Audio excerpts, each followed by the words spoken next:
I just got finished doing a customer's yard, long-time customer, sadly, who added a bunch of displays, trinkets, miniature fencing, flower beds. Made my job a whole lot harder. I wasn't too happy. Now it's going to take longer to do the same yard. Same price, of course. More maneuvering, more weeds. But you know, women don't see it like that. And then I started thinking about the differences between men and women when it comes to the yard and for other things. This is all from personal experience and what from people tell me. You'll have this nice open space with a patio that drops off into the yard with a few ornamental trees, overhead level, and you're thinking to yourself, this is great. I can run the mower back a few times and be done back here. But no, a woman sees that open space. Oh no, we're gonna have to put something here. So what happens? Pebbles, stones, multiple plants, metal, I don't know, what do you call them? You hang them on your house, racks that screw into the bricks with vines on them. Total mess. I showed up there, I was so disappointed. She asked me what I thought, and I couldn't hide my face.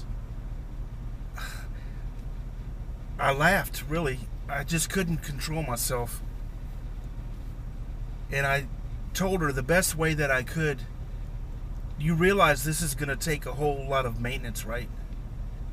And she stopped me. She goes, stop. It looks good, right? I said, yeah, it looks good, but you're going to have to don't say that. It looks good, right? So she just wanted to overlook all of the maintenance required to keep that up. And from experience, I know how these things turn out. It's going to turn into a mess, and it did turn into a mess.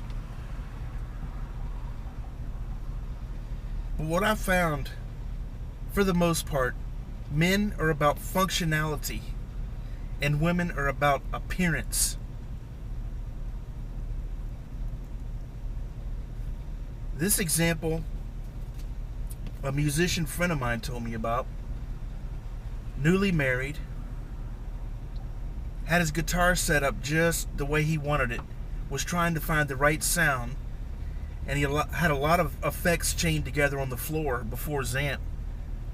And he was telling me about it, how he found this great sound and what he was using and everything. He comes home from work.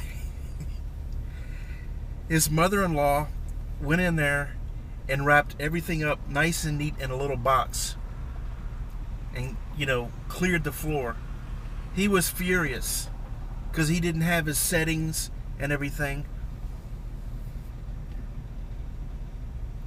From the guy's perspective, it's perfect. He walks in there, everything's set up, it's so perfect. All I have to do is write down my settings. But a woman walks in there, look at this mess. I've had, not a girlfriend, a female walk into my house one time and just wave her hand across one side of the wall. All of my wires and amps and stuff. And she said, you need to get rid of all of this. I couldn't contain myself. Let's just say that she was out of the house in record time. Here's another scenario. I made this up as an example to show that men are about what you say and not how you say it. And women are about how you say it and not what you say.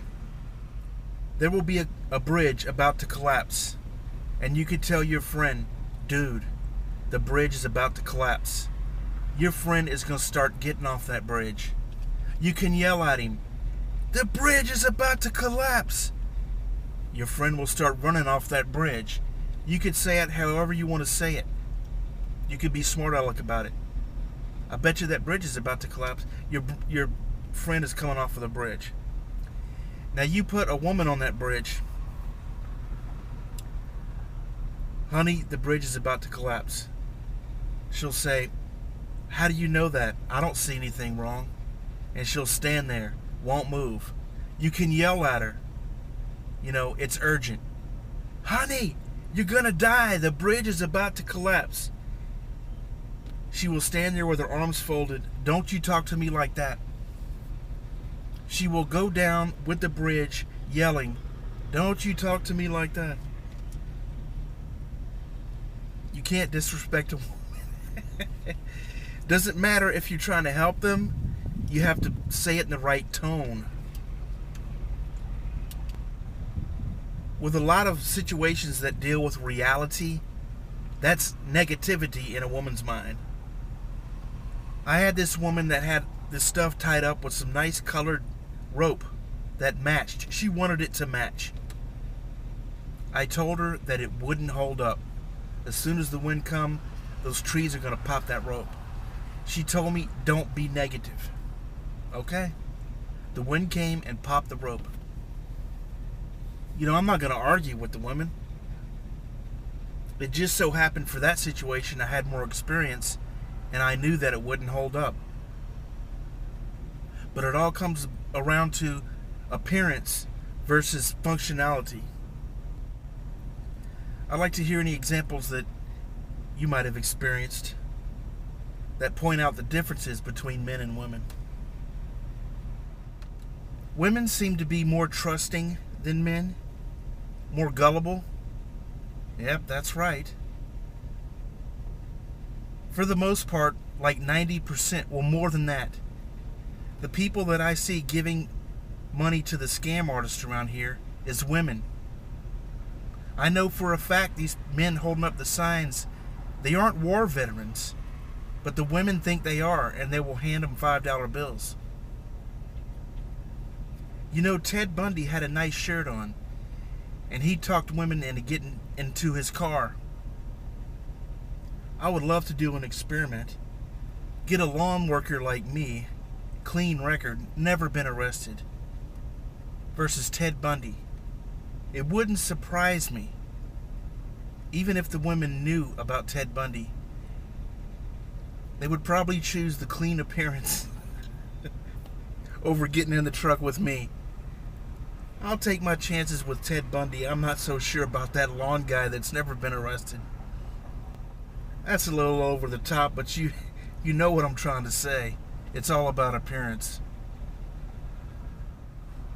I bring that up because a lady on the message board, neighborhood message board, wanted everyone to go to this grocery store and give money to this war veteran.